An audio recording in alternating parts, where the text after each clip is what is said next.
Hi, I'm Noah, and I roast famous figures. Today is part 3 of my roast of Russian president and Cabbage Patch Kid all grown up, Vladimir Putin. In 2008, Putin was legally barred from running for what would have been his third consecutive term as president, so his ally, Dmitry Medvedev, ran for president and appointed Putin prime minister instead. It's hard to believe that Putin would come up with this elaborate plot to blatantly defy the spirit of the law while technically obeying the letter. Normally, he doesn't care about obeying the letter of the law either. When Putin ran for president again in 2012, he responded to allegations of election fixing in the past by putting cameras in most polling places, and although he won handily, those cameras also showed people stuffing ballot boxes at multiple polling locations.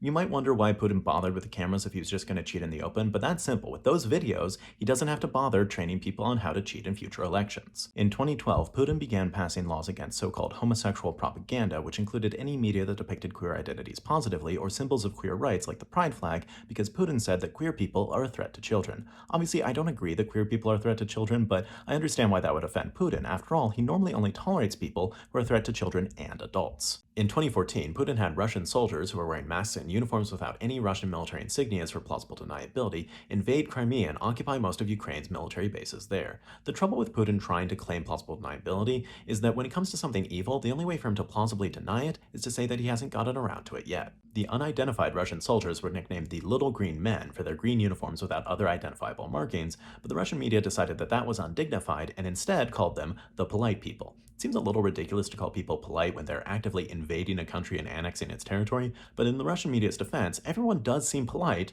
compared to Vladimir Putin. After invading Crimea, Putin's forces held a referendum on whether Crimea should join Russia, with official results showing 96% in favor. That's so unrealistic. I simply cannot believe it. I mean, there's no way in heck that Putin would have let 4% of people vote against it. Alright, please consider donating to help the family that I sponsor in Gaza. If you'd like to support me or watch bonus videos, please check out my Then let me know who else to roast, and join me next time for part 4 of my roast of Russian president and a man who looks like he's about to lead a swamp tour on a river that is mostly frozen, Vladimir Putin.